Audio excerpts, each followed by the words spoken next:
He said the shooter was on the roof. Big Daddy Kane, Queen Latifah, and more had recounted on the history of NYC,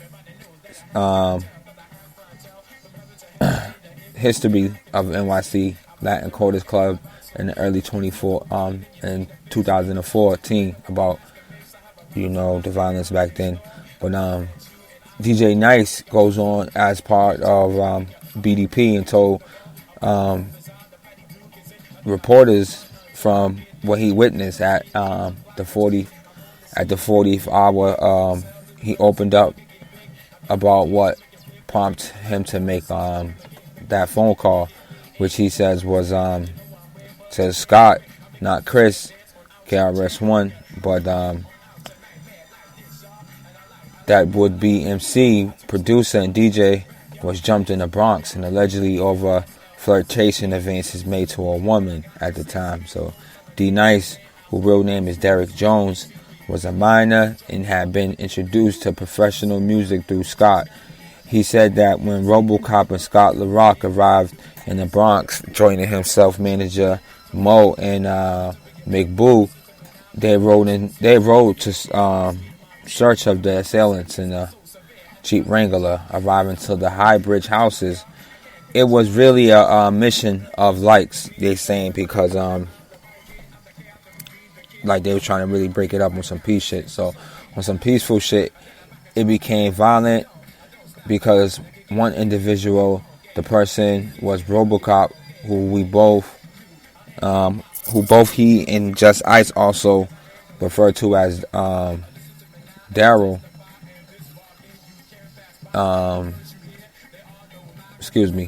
Just Nice and also Daryl D. Nice, sorry, recalled he was 14 at the time. I think they saying RoboCop was outside of the project houses asking people if they knew where the crew was who assaulted D. Nice. After somebody had verbal disagreement with RoboCop, things got violent. All we saw was Daryl lift the kid in the air, and Daryl was probably 6'5", lift him up in the air and just slam him, and that was that. Somebody was in the bushes, somebody ran to the roof, and they just started shooting at us. D Nice continued. We get into the Jeep Wrangler. Daryl was driving, Scott's in the passenger seat, McBoo's on the left side behind the driver. I'm in the center. Manager Mo is on the right.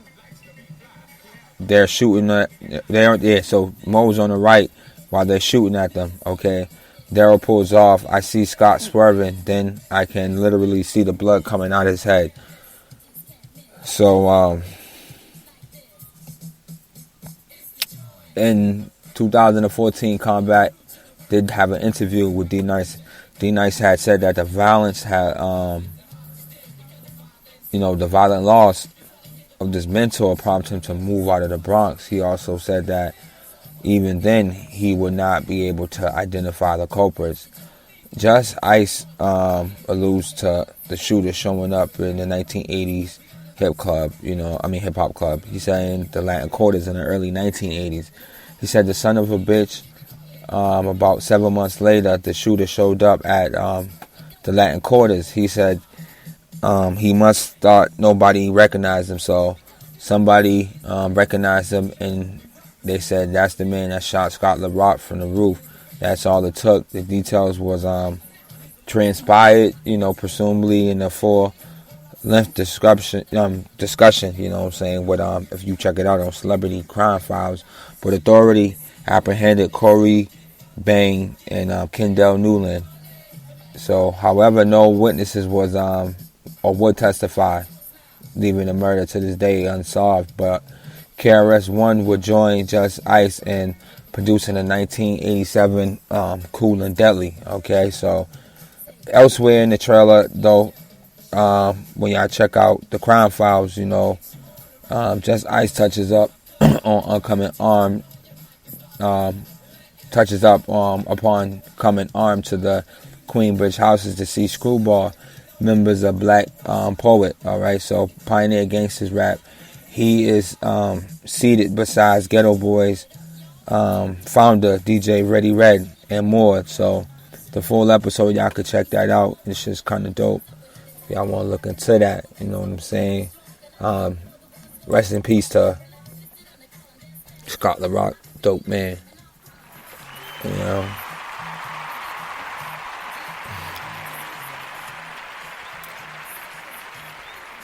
Straight school you. Headshots. So time to school you guys right here on a little bit of sexual education. Because, you know, with the COVID being in place and those sticking to quarantine regulations and rules, there's a lot of people that's stuck in the house, and there's a lot of people that's sneaking out the house and they fucking.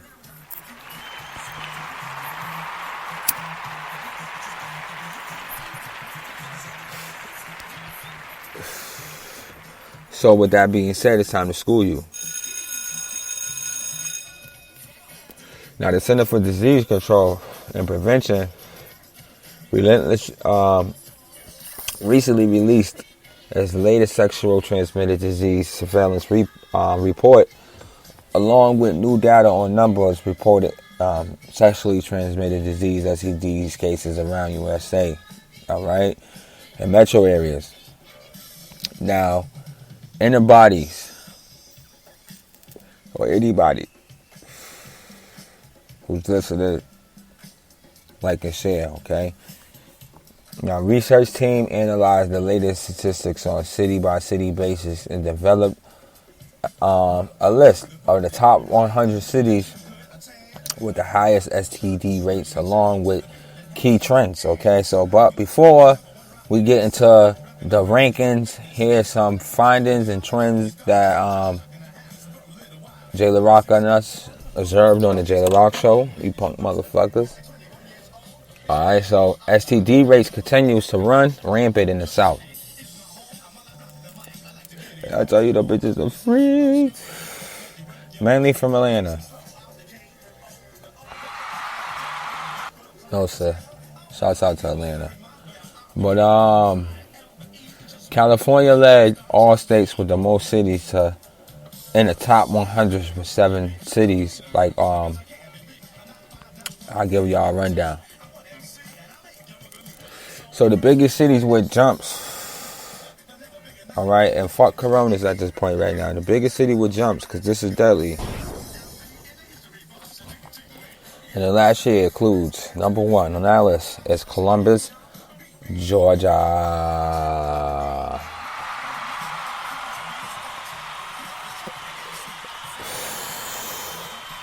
Yes. Columbus, Georgia. Come on down. Up spots from, they were at the 32 spot and they jumped to the 15 spot. So congratulations to them on having that high spike in HIV. Now, our next one is coming from no other than Jackson, Mississippi.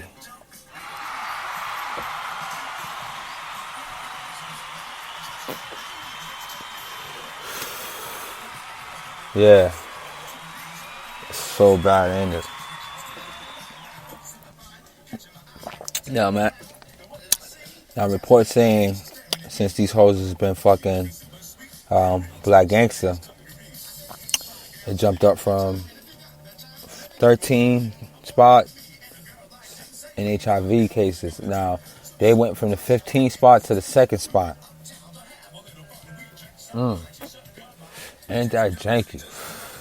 That is so janky. Now, they try to warn these people. They try to warn the people that's coming up on number 3 not to go and fuck with them hoes in Ghost Town. Our next one is San Francisco. Yeah. Give it up for San Francisco. Okay, they up 12 spots from 16th. So they jumped from 16th to the 4th spot. All right. And And Milwaukee is number 4. Yeah. So if you're on POF and she's from Milwaukee, try to think it out before you run over there, because they up 11 spots from 18th now. When they was 18th before, they was now jumped to the 7th spot, okay? And 5th on this list, with the surprising, seems to be getting better. So if you're on POF, you can date one of these girls up there that's from this area, and that is great old Baltimore.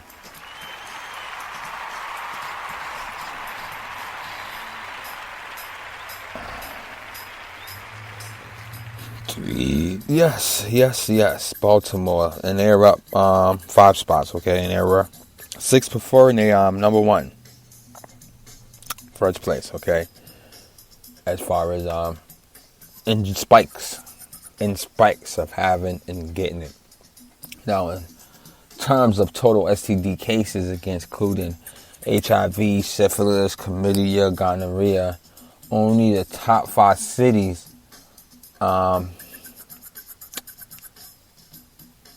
were kind of like brought up and with high numbers. So Los Angeles, them numbers in cases came in at 92,000, okay. Chicago, they were coming in at 92,000. Woo. And fucking Chicago, Illinois was coming in at 58,000. Already they're gangbanging, going crazy up in there, and they got this case of 58,000. So Houston, Texas came in at 36,000. And Phoenix, Arizona, 34. And Philadelphia came in at 28,000 cases, including HIV, syphilis, chlamydia, and gonorrhea. So, but we also noticed there are 3 top cities that are relevantly small. Augusta, Georgia. You hoes, give you a shout out.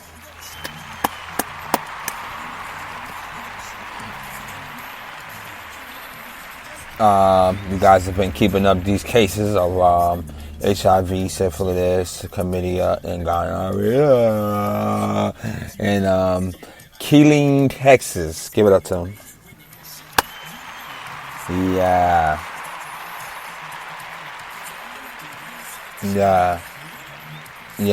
And I might fuck this one up, but it's Shreveport, Louisiana.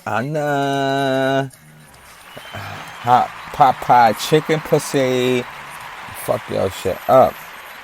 You know what I mean? But they are home to relevantly large, according to the CDC, over 2.4 million combined STD cases were reported across the USA in 2019 and 18 alone. So, however, many STDs are asymptomatic, which means that they have no obvious symptoms, explaining in chlamydia and gonorrhea and HPV. Give it up to those who are walking around and they are passing those around. Great job. Just take off your mask. Finish the job and take off your mask. Finish them. But in other studies, such as HIV and syphilis can be active inside your body before signs of infections become apparently therefore. So the statistics do not include the thousands of people who currently have STDs. Give it up.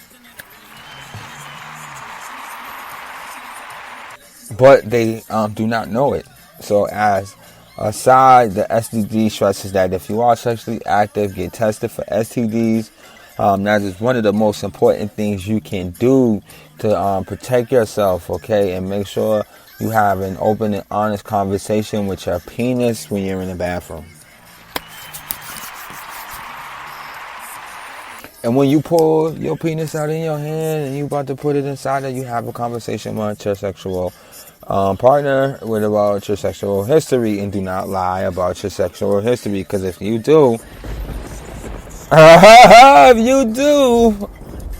lie, we will know, okay? And you have to ask for these documentations.